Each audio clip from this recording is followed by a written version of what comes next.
So this is a typical sample we here, about a 40 micron thickness, 5 millimeter wide and 30 millimeter long.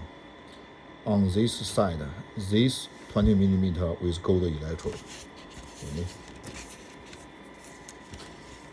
And on the other side, the left 20 millimeter with electrode. So the top and the bottom overlap about 10 millimeter. That's the active area. The other part is for electrical connection to the sample holder. So this is how the test. Okay, let me do a video. Okay. So sometimes we put it into hot oil, measure performance. In general, the sample you see over here, this is the sample connected to top and the bottom. That's a titanium grab holder to hold the sample at the same time as the connector. The top wire go to the high voltage supply. The bottom wire is the black wire go to our charge measurement system. It can measure both charge and the strain displacement at the electrical field. And the bottom is a load cell. It can measure force up to 10 Newton. The load cell come over here. Okay.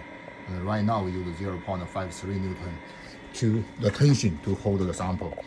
And certainly, and here is a photonic sensor with a refractive tape. Under electrical field, when the film become longer, this plastic beam go up. Right now there's a little tension, it bend down a little bit.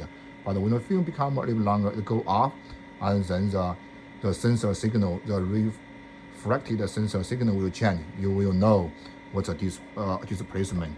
Again, this is an accurate plastic beam. We intentionally bend it down a little bit when we load the sample. Okay, so when the sample become longer at a high electric field, this plastic will move up a little bit. Okay, and then the photonic sensor measure the signal. Okay, and we use a 4 kV track amplifier. You can certainly use 1 kV or 10 kV based on your test voltage. And we use our ferroelectric measurement system, which can measure charge and also control the amplifier and read the strain signal from the photonic sensor at the same time. Okay, this is what we hear. Okay, right now we are using older MTI 2000 photonic sensor.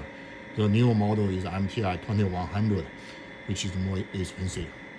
This one you can measure both the strain in the film length direction or in the thickness direction. The software, you can set your voltage. Okay, over here, you can set the voltage. You can also set what kind of waveform you want to perform test. For example, sine wave, triangle wave, or unipolar.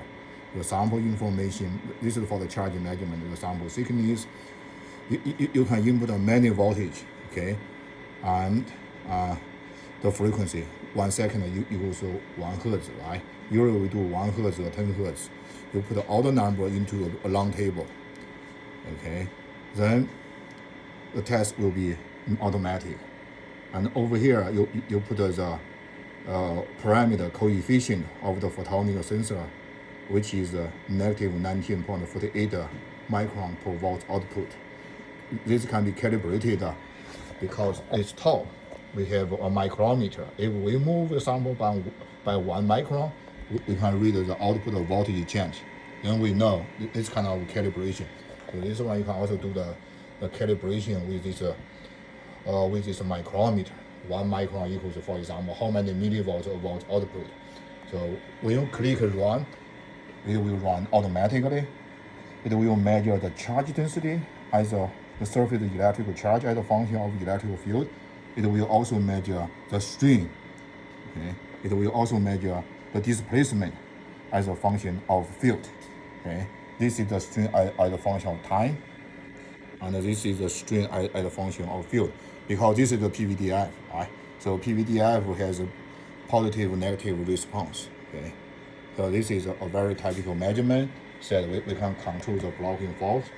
right now we are measuring the length direction D31 string, but we can also measure the thickness direction string. Just need to use a more sensitive photonic sensor, and also we need the optical table to minimize the effect of vibration from surrounding area. So this is a little bit dirty for our own use, but it's kind of we do sell this to many universities to do research on piezo ceramic or polymer film.